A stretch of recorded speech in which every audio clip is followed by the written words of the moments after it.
It's the Scotty Myers Show. Hey there, how you doing? Welcome to this week's edition of the Scotty Myers Show. I am, of course, your host. Welcome. Hopefully you're having a fantastic week so far. I'm having a bit of an up and down week. Not going to lie, there's a lot going on. Of course, as you know, I'm training for a 10K run that comes up in a couple of weeks, and right now I'm dealing with a little shin pain, like in the muscle in the shin. It's a little annoying, but we'll work through that. And I have to work through it because as I record this, tomorrow I fly out to go to Brantford, Ontario, birthplace of the great one, Wayne Gretzky. And I'm going to be playing in the Walter Gretzky street hockey tournament or ball hockey tournament. Now, I don't play in the main tournament. I'm part of the View Askew Hockey League, which was started by the man behind View Askew himself, Kevin Smith. And basically there's a bunch of us there, and we play all on teams that have something to do with the View Askew universe. My first couple of years I played there, I was on Team Clerks, and my first year we won the championship. Don't want to say I had anything to do with it, but it was the first time Clerks had won. I'm just saying. But I am no longer on Team Clerks. I'm actually on two teams now. I'll be on the Moose Jaws and the LA Mings. So I predict one of those two teams will win the title. If they play in the championship game, I don't know what I'm going to do. That's going to be the toughest thing. But it's an absolutely fantastic group of people. I haven't been able to go the last couple of years, just whether it was work or moving or whatever. So I'm very, very glad to be going back to Brantford and be part of this great event. And keep your eye open on the YouTube channel, the Scotty Myers Show on YouTube. I'll have some video and that live from the View Askew hockey ball hockey tournament on the channel. So if you haven't gone over and checked that out yet, good time to go and subscribe it and maybe click the little bell thing. We'll notify you when I'm live or doing a video from there. So that's a little update on that. And then I've mentioned before on the podcast that we're doing some home renos. We had some painting done, painted our bedroom, and then we were basically redoing the bathroom. Not a complete makeover, like the tub and everything, that's fine. But we were putting down new flooring. And right now I am living an HGTV episode. If you've ever watched any home renovation show on HGTV, they're all the same. Where it's like they decide that they're going to gut the living room, right? And then it's demo day and they have fun ripping everything apart and it's a jolly good time. And then the contractor people pull the homeowners aside and go, "Oh, listen, I know we said this was a $5,000 job, but we've got some bad news. The wiring in your house, it predates electricity. We don't even know how you have wiring since it's so damn old. So we have to rip all this wiring out and basically rewire your entire home. That's going to cost you about another $30,000. So I don't know if you have that in the budget or not. And miraculously, they always do. But, so the very cheap, easy job has now become a massive pain in the ass. And that's exactly what happened here. Exactly what happened in my house. We were basically pulling up some old flooring, putting down some new flooring. Sounds pretty easy, right? Bada boom, bada bing, done, new floor. Nope, they pulled up the old flooring, and we got some rot, and we've got some holes that need to be repaired. We had a water leak issue after we pulled up the old flooring. So now basically part of my ceiling in the living room is open. I'm debating on just leaving it open and cutting out the floor above it because the bathroom above it has a nice skylight in it. Why not have a skylight all the way down to the living room? Might as well. Might even save some money. Who the hell knows? So basically, I'm living this nightmare now, and now we're going through different contractors, trying to get quotes. It's just such a massive headache. I've started to live by this rule of never buy a house. Never buy a house. Some people argue me on that, but I'm telling you, if I had some leakage in an apartment, it's a problem, but it's not my problem. This is my problem. I have to solve it. Massive, massive pain in the ass. So hopefully that gets solved sooner rather than later. Or like I said, I'm just going to leave fucking thing the way it is and have a skylight all the way down into the living room. In my mind, that actually raises the home's value. You know, who cares if you don't have a floor in the bathroom? All this natural light that's flowing into the living room, that's got to up the home's value by a couple of grand easy.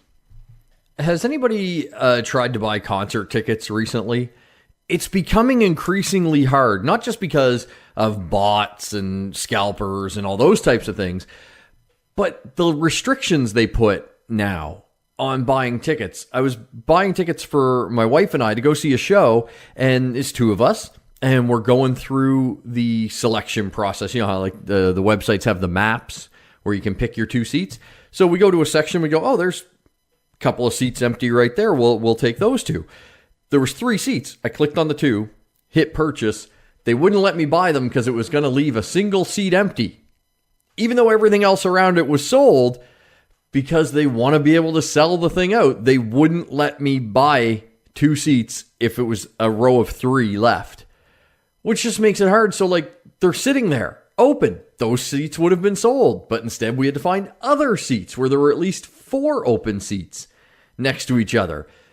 It's hard enough to get concert tickets. And now today, I'm reading a story that Live Nation is going to start having a surcharge on aisle seats. Apparently people like aisle seats more. It's only a surcharge on the actual aisle seat. However, in some cases, it's the second and third and fourth seats in. So making it really hard and making it more expensive to get good seats. And honestly, like, yeah, an aisle seat's great when you want to get up and down yourself. But when you're sitting on the aisle, you have to deal with every jackass that has to get up and go to the bathroom, get up and get a beer, get up and go get food, wants to go up and get a souvenir. They should not be charging a surcharge on aisle seats. They shouldn't charge a surcharge on any seat. It should just be the regular price for that price zone. It's really ridiculous how hard it is and how expensive it is to getting to go see concerts now. And, you know, with the way music sales are, this is how most of the artists make their money now. They make it playing live shows. So the harder it is for us as fans to go, and the more expensive, the less we're going to go. In this day and age, I'm feeling really bad for musicians. It's like everybody around them is out to make it as hard as humanly possible for them to make money. And then eventually they're just going to stop doing what they're doing because they can't afford to do it anymore. But to pay an extra $5, $10, some of them are $30 so that I have an aisle seat, that's ridiculous. You know what? I'll just gladly put my ass in somebody's face if I have to go to the bathroom. I'll get up, shuffle my butt down as many faces as I have to. Sorry about that. You might not have to look at my crack if that seat on the end wasn't an extra $30. On to the offs story of the week. And of course, off stands for oh, for fuck's sakes. And I saw this and I literally went, oh, for fuck's sakes. And more just in the fact of the balls of this guy. And I guess balls is actually the right word in this. A guy was fired from his job and it was a union job. So he took it to an arbitrator, saying that he was wrongfully terminated. The arbitrator held up the firing, and if you're wondering, well, what was he doing that got him fired? Apparently, he would sneak into the bathroom during his shift and rub one out. He would take care of himself during his work. And apparently, he didn't think that was a problem. He was like, well, what's the big deal? He got fired. He was like, whoa. You're telling me that was wrong? I wasn't supposed to repaint the bathroom white on my lunch break? I really wish somebody would have told me that. Really wish somebody along in my life at some point would have said to me, hey, Johnny, here's the thing about masturbation. In the privacy of your own home, fine. Go to town, every room, every nook and cranny. When you're in public, you know what? Just keep it to yourself. Wait till you get home. If you see something that really excites you, make a mental note of it and wait till you get home. The arbitrator had some weird rulings in this case, though, because apparently what the guy said that he did was he would go into the bathroom, go into a stall, shut the door, and that's where he would take care of business. And he wouldn't do it if there was someone in the stall next to him, because he felt if he had a stall in between, at least, there was 4 stalls in the bathroom, that was enough privacy that he could, do the 5-knuckle shuffle and have no problems whatsoever. And the arbitrator actually kind of agreed with him. He said, on this point, I accept there's nothing illegal about masturbation. Except there kind of is in public. And I think a public bathroom, whether you're in a stall or not, is still public. He just said that it was an activity that would definitely cause embarrassment and distress to his coworkers once they became aware that he was doing it in close proximity to them. That's why he upheld the ruling of this guy being fired.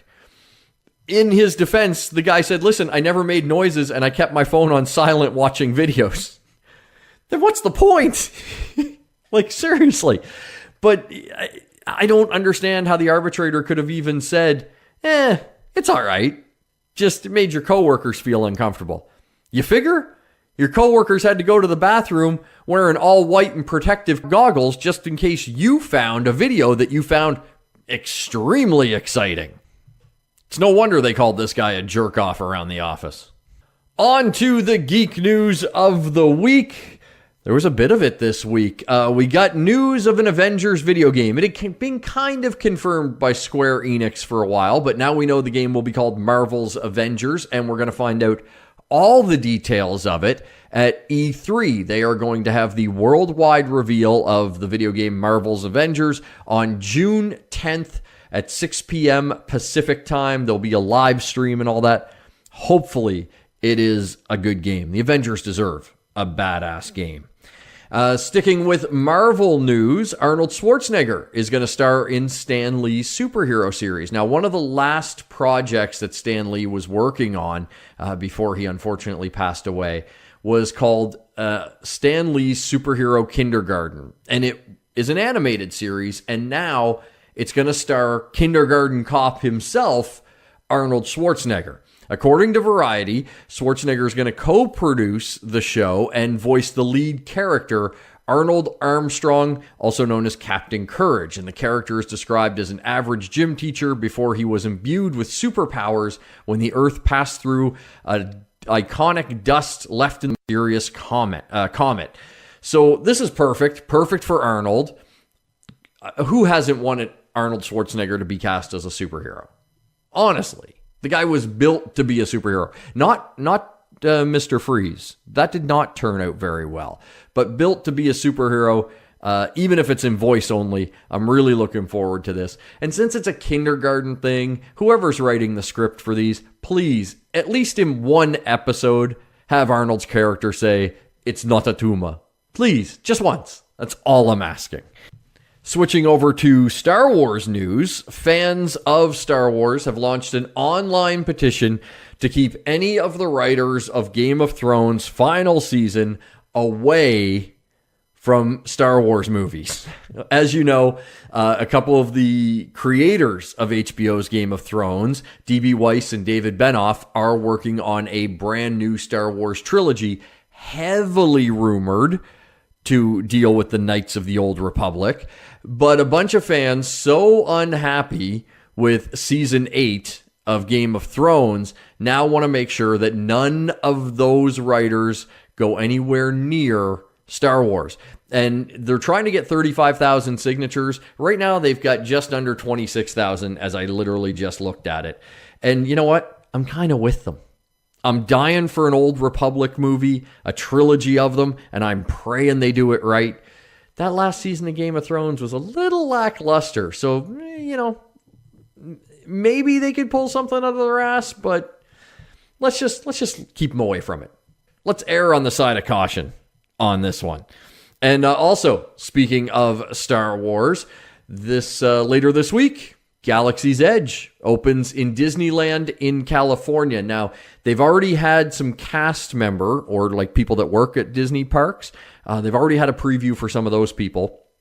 They've hit some social media talking about how just absolutely amazing Galaxy's Edge is. And it's a little crazy they're opening it in California before Florida.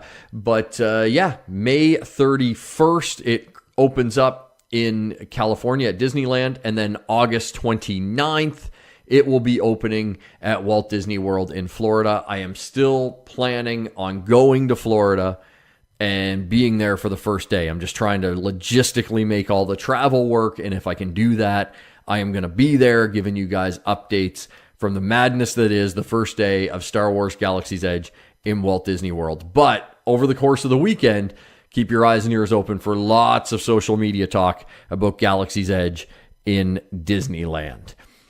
In DC news, of course, we're getting ready for the Suicide Squad reboot, refresh, sequel, whatever the fuck you want to call it. And we know some of the cast that's coming back, like Margot Robbie's Harley Quinn is returning. We've heard that Captain Boomerang is coming back. We weren't sure about Rick Flag. Well, maybe he is, because Joel Kinnaman teased a Suicide Squad return on his Instagram. It was a picture of him and a bunch of bullets, and he just wrote the caption, "At the range with my great friend and teacher at Kevin Levance, and easing into that squad prep. Thanks for letting us use the range." Sounds to me like Joel Kinnaman will be back for the Suicide Squad follow-up, whatever the hell you want to call it. I just can't wait to see it. I think James Gunn is going to do a fantastic job with the squad. And DC Universe is about to launch their next original TV show. This one with a little bit of a horror element. It's produced by James Wan, the guy behind The Conjuring, Insidious. He was the director of Aquaman. And the director of the pilot episode is Len Weissman, who did the Underworld franchise, talking about Swamp Thing. It hits the DC Universe app this weekend. You can check out a trailer. It's up at the Scotty Mars Show Facebook page. It's kind of the second or third trailer they've released from this show, but the more I see of it, the more excited I am for it. It has great horror tones to it. They really feel like they've nailed the feel of Swamp Thing. I think that's the best thing about these DC shows that they've done so far on the DC Universe app, as well as even some of the movies lately, is DC starting to figure out how they can do the different tones for their movies for different characters. Aquaman had a really good tone, but it was different than Wonder Woman, and both of those very different from Shazam. And then on the TV side, Doom Patrol, very different feel than Titans. And then I think both of those are going to be very, very different from Swamp Thing. But if you haven't checked out those trailers, do so. And again, Swamp Thing debuting this weekend on the DC Universe app. That'll wrap it up for this week. Again, don't forget to check out the YouTube page. I will have some live video from the View Askew Ball Hockey League as we have another great year up there in Brantford, the birthplace of the great one. So follow us over on the YouTube channel, Scotty Mars Show, Facebook, The Scotty Mars Show, Instagram, The Scotty Mars Show, Twitter, @Scotty Mars. Hit me up on any of those social media platforms if you have any questions, comments, concerns, anything. Love to hear from you, and spread the word. Tell your friends about the show. It's funny. It's growing along. I love seeing the new countries pop up on the map. So keep the word spread, and don't forget to subscribe, iTunes, Spotify, all that kind of good stuff. And you can catch us Thursday mornings on blasttheradio.com. So until we speak again, have a great week.